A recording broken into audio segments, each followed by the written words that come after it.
মা বাবার সাথে আপনার কি সম্পর্ক বা আপনাদের বিয়ে হয়েছে কিনা এই তো জাস্ট বিয়ে হয়েছে।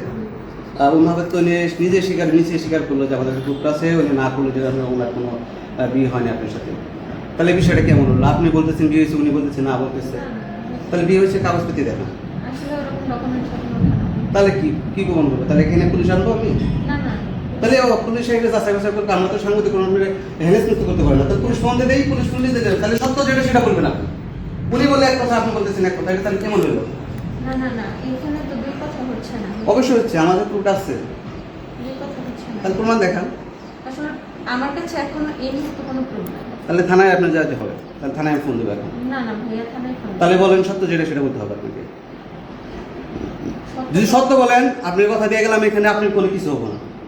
যদি সত্য কথা বলেন, একটা লোক কিছু বলবো না, আপনি হ্যারাসমেন্ট করে কিছুই করবো না। সত্যটা বলতে হবে। তাহলে আমি কথা দিয়ে দিলাম, আপনি এক ক্ষতি হবে না। আমি আপনাকে বলি ভাইয়া, আমাদের বিয়ে হয়েছে, আবার একই কথা বলতেছেন? বলতেছি। জি বলেন। জি, আমাদের বিয়ে হয়েছে, মসজিদে বিয়ে হয়েছে, হুজুরের মাধ্যমে বিয়ে হয়েছে, তার কারণে আমাদের কোনো কাবিন নামা নাই। মানে হুজুরের মাধ্যমে বিয়ে হয়েছে, এমনি কোনো কাবিন নামা বা এগুলো কিছুই নাই। বলা থাকি বলতে পারেন। কোন মসজিদের হুজুর কি কোন মসজিদে বিয়ে হয়েছে ওইটা হুজুরের ডিটেলস শোনা দরকার। বলেন। কোন মসজিদ বলতে আপনার কোন হুজুরে করছে, কোন এলাকা? কোন এলাকা, ডিস্ট্রিক্ট কোনটা, ওটা কি আপনার ওই ভাইয়ার বাপের বাড়ির এলাকার হুজুর না আপনার এলাকার হুজুর? ডিটেলসগুলো বলেন একটু। না। ওনার যে স্বামী স্ত্রী আছে আর সন্তান আছে, এটা আপনি জানেন? যিনি বিয়ে করছেন, আপনার একটা বাচ্চা আছে, ও কই থাকে এখন, কি শোনা ও যায়? আমার সাথেই থাকে, ওর স্কুল বন্ধ ছিল, যার কারণে ও আচ্ছা আমাদের- মানে এই বাসাতেই থাকে।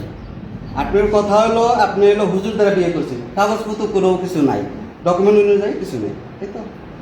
ঠিক আছে, হুজুর দ্বারা কোনো বিয়ে কাগজ